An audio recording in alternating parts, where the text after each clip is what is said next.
Hello friends, welcome to Secret of Smell. இன்னைக்கு நம்மளோட சேனல்ல நாம பார்க்க போறது ஒரு சிம்பிளான மட்டன் பெப்பர் சுக்கா வறுவல். செம்ம ஈஸியா வீட்ல இருக்கக்கூடிய இன்கிரிடியன்ஸ் வச்சு செய்ய போறோம். செம்ம டேஸ்டியாவும் இருக்கும், நல்லா காரசாரமா. சரி வாங்க டிலே பண்ணாம வீடியோக்குள்ள போலாம். இந்த சூப்பரான மட்டன் பெப்பர் சுக்கா வறுவல் எப்படி செய்யலாம்னு பார்க்கலாம். ஒரு பிரஷர் குக்கர் அடுப்புல வச்சிருக்கேன். இதுல வந்து கொஞ்சமா எண்ணெய் விட்டுக்கலாம். ஒரு டேபிள் ஸ்பூன் அளவுக்கு எண்ணெய் விட்டுக்கலாம். எண்ணெயில நல்லா ஒரு டேபிள் ஸ்பூன் அளவுக்கு நிறைய இஞ்சி பூண்டு விழுது சேர்த்திக்கோங்க.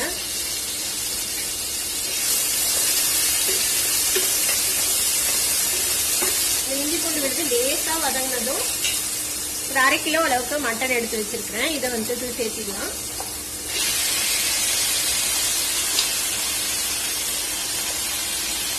இதையும் நல்லா ஒரு பரட்டி விட்டுருவேன். இஞ்சி பூண்டு விழுதோட சேர்த்தி கொஞ்சம் மட்டன் கலர் மாறுற வரைக்கும் இந்த இஞ்சி பூண்டோட சேர்த்தி வதக்கி விட்டுக்கலாம்.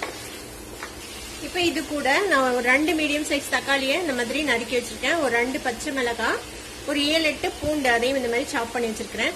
கொஞ்சம் பேருக்கு சின்ன வெங்காயம் நறுக்கி வச்சிருக்கேன். கொஞ்சம் கருவேப்பிலை, இது எல்லாத்தையும் ஒட்டுக்கு அதுல சேர்த்திடுங்க. இதோட சேர்த்து மிக்ஸ் பண்ணி விட்டுலாம். 1/4 டீஸ்பூன் மஞ்சள் தூள் சேர்த்திக்கோங்க. 1 டீஸ்பூன் அளவுக்கு பெப்பர் பவுடர் சேர்த்திக்கலாம். 1 டீஸ்பூன் குழம்பு மிளகாய் பொடி எல்லாத்தையும் சேர்த்து நல்லா மிக்ஸ் பண்ணி விடுங்க.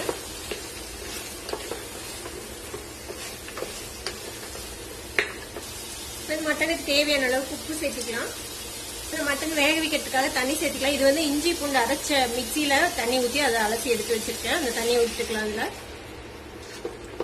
ரொம்ப நிறைய தண்ணி விட வேணாம், இது வேகிற அளவுக்கு மட்டும் விட்டா போதும். இப்ப பிரஷர் குக்கரை மூடி நம்ம இதை பிரஷர் குக் பண்ணிக்கலாம்.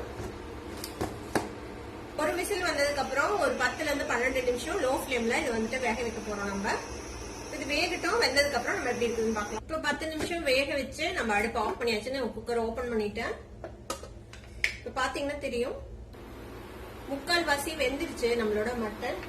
இப்போ இந்த தண்ணியை வந்துட்டு நம்ம சுண்ட விட போறோம். இப்போ காரத்துக்கு இன்னொரு 1/2 டீஸ்பூன் அளவுக்கு பெப்பர் பவுடர் சேர்த்திக்கோங்க. கூடவே நறுக்கி வச்ச கொத்தமல்லி தலை வச்சிருக்கேன், அதையும் சேர்த்திக்கலாம்.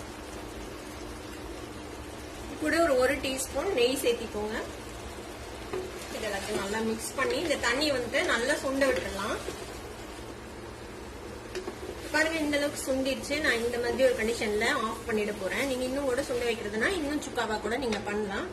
இது வந்து சூப்பரா வெந்து நம்மளோட மட்டன் பெப்பர் சுக்கா ரெடி ஆயிடுச்சு. நம்ம அடுப்பு ஆஃப் பண்ணி சர்வ் பண்ண வேண்டியதுதான். நம்மளோட சிம்பிளான மட்டன் பெப்பர் சுக்கா வறுவல் ரெடி ஆயிடுச்சு. கண்டிப்பா நீங்களும் ட்ரை பண்ணி பாருங்க. ட்ரை பண்ணி பார்த்து எப்படி இருந்தது கமெண்ட்ஸ்ல ஃபீட்பேக் கொடுங்க. இந்த வீடியோ உங்களுக்கு பிடிச்சிருந்ததுன்னா சப்ஸ்கிரைப் பண்ணுங்க, பக்கத்துல இருக்க பெல் ஐகானை கிளிக் பண்ணுங்க. அப்பதான் என்னோட ஃபியூச்சர் நோட்டிபிகேஷன்ஸ் உங்களுக்கு உடனே வந்து சேரும். லைக் பண்ணுங்க, ஷேர் பண்ணுங்க. தேங்க்யூ ஃபார் வாட்சிங் this video viewers. Bye by.